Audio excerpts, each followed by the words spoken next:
Vamos a analizar el problema de la libertad del ser humano. Hasta ahora hicimos una suerte de introducción en la cual ponemos sobre la mesa la gran pregunta: si el ser humano tiene la capacidad de decidir y esa capacidad de decidir lo hace una persona libre, entonces seguir reglas nos hace seres libres o no. Digo, las reglas de alguna manera coartan nuestra libertad o existen algunos tipos de reglas que pueden hacernos cada vez más libres si las cumplimos. Bueno, eso es lo que vamos a intentar responder en este segundo video acerca de la voluntad del ser humano. En el problema de la libertad, ¿no?, al estudiarla debemos tener cuidado de distinguir los distintos tipos de libertad o distintas definiciones de libertad. ¿Libertad es simplemente hacer lo que yo quiero? ¿Libertad es una persona libre es aquella que sigue la ley de Dios? ¿Cómo es que siguiendo la ley de Dios el cristianismo dice que una persona se autorrealiza si en el fondo está limitando su libertad?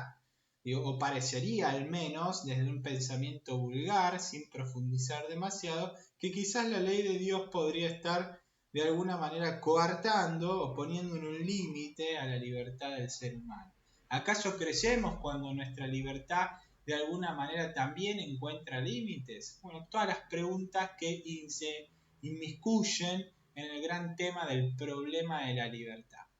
Una cosa es lo que llamaremos libertad psicológica y otra, por ejemplo, es la que llamaremos libertad moral, que obviamente es la que nos termina interesando a nosotros.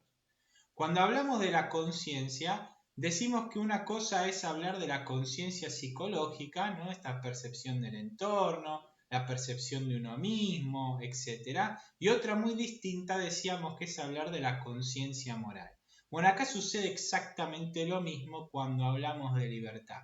Una cosa es hablar de libertad psicológica o capacidad de elegir a secas, y otra muy distinta es decir libertad como palabra de autodeterminación humana para el bien moral. Insisto en esto, una cosa es la capacidad psicológica de decir y otra cosa es la autodeterminación humana para el bien moral. Es decir, cada uno se determina a sí mismo para el bien moral o para el mal moral.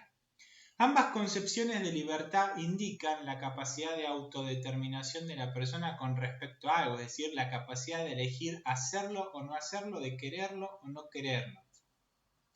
Pero en el segundo caso, es decir, la que nos interesa a nosotros, la libertad moral, ese fin particular no es cualquier fin, sino que es el bien moral. Entonces podríamos decir más sencillamente que la libertad desde una perspectiva moral no es otra cosa que la capacidad del ser humano de decidir por el bien moral, y en eso se distinguen de la libertad psicológica, que es simplemente la capacidad de elegir a secas cualquier cosa. Me tomo un vaso de coca o no me tomo un vaso de coca, me como un alfajor o no me como un alfajor, pinto la pared de verde o pinto la pared de celeste. A lo largo de la historia de la filosofía occidental, el tema de la libertad también ha sido tratado de igual forma que el de la conciencia, como dijimos antes, de forma explícita o implícita según el tiempo histórico en el que vamos a hacer referencia. En la época de la filosofía antigua fue sobre todo con Sócrates, Platón, Aristóteles que la libertad se expuso con mayor evidencia. Sus pensamientos hay que entenderlo en el contexto hermenéutico de aquel entonces, donde la physis de alguna manera es la naturaleza, pero no como la entendemos hoy, sino como la realidad que tiene sus reglas.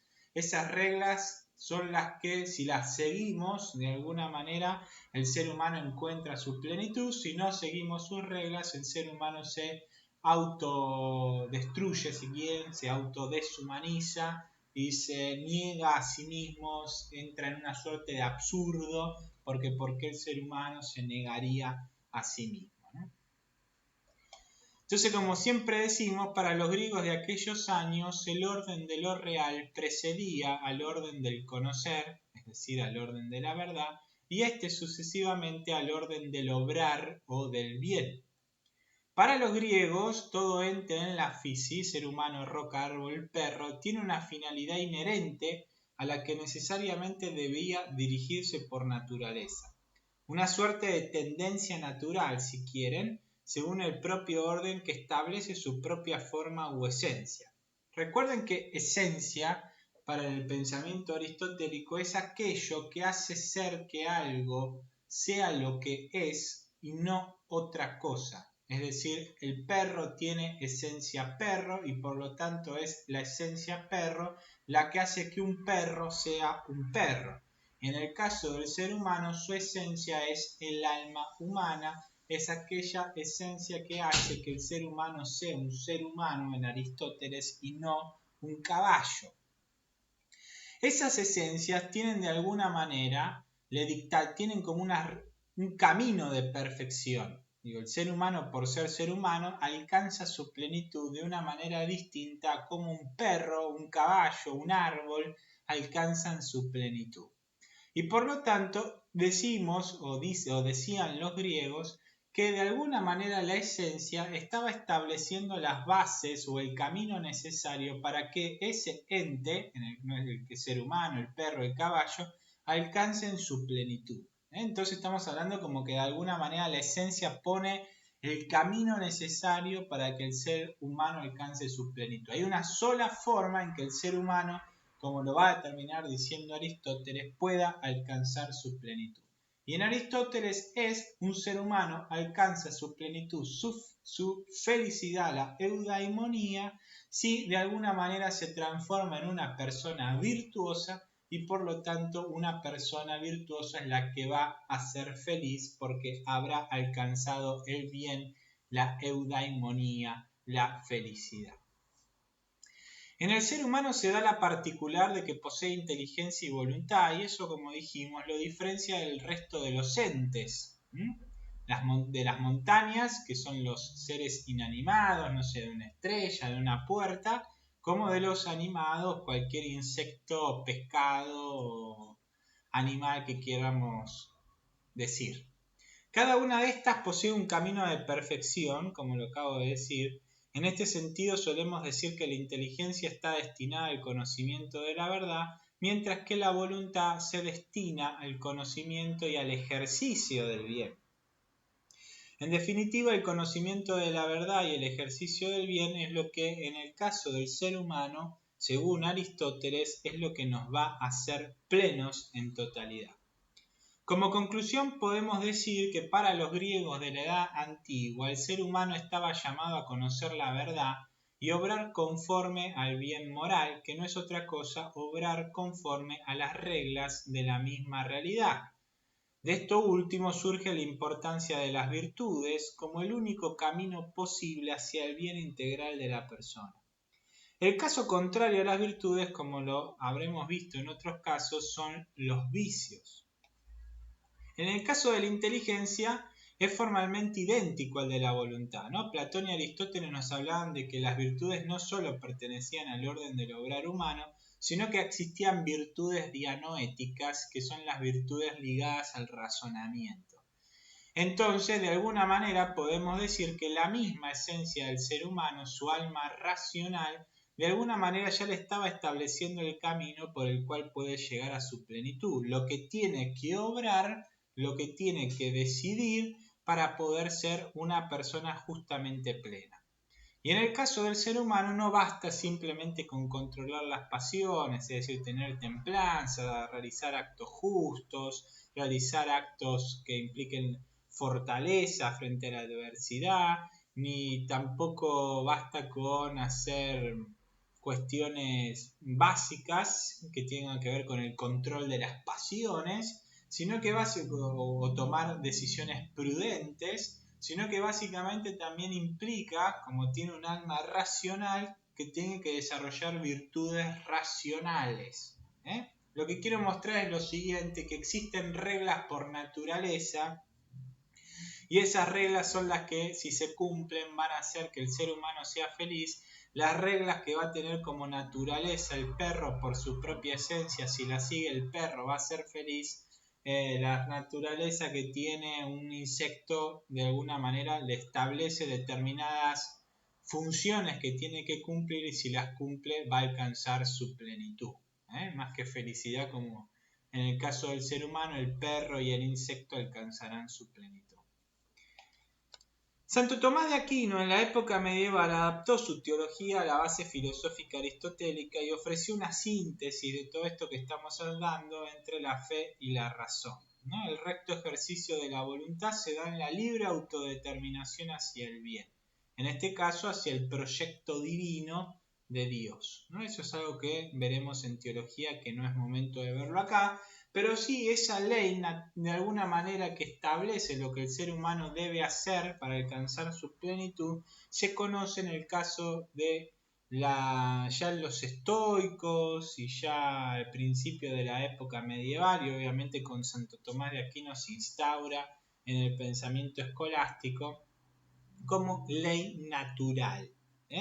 La ley natural es esa ley que podemos todos acceder por medio de nuestra conciencia, que nos establece o que nos dice cuáles son las reglas básicas que nos van a hacer personas felices.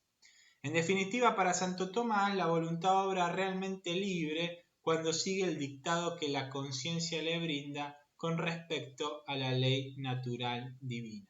O que es lo mismo cuando sigue la voluntad de Dios, el ser humano alcanza su plenitud.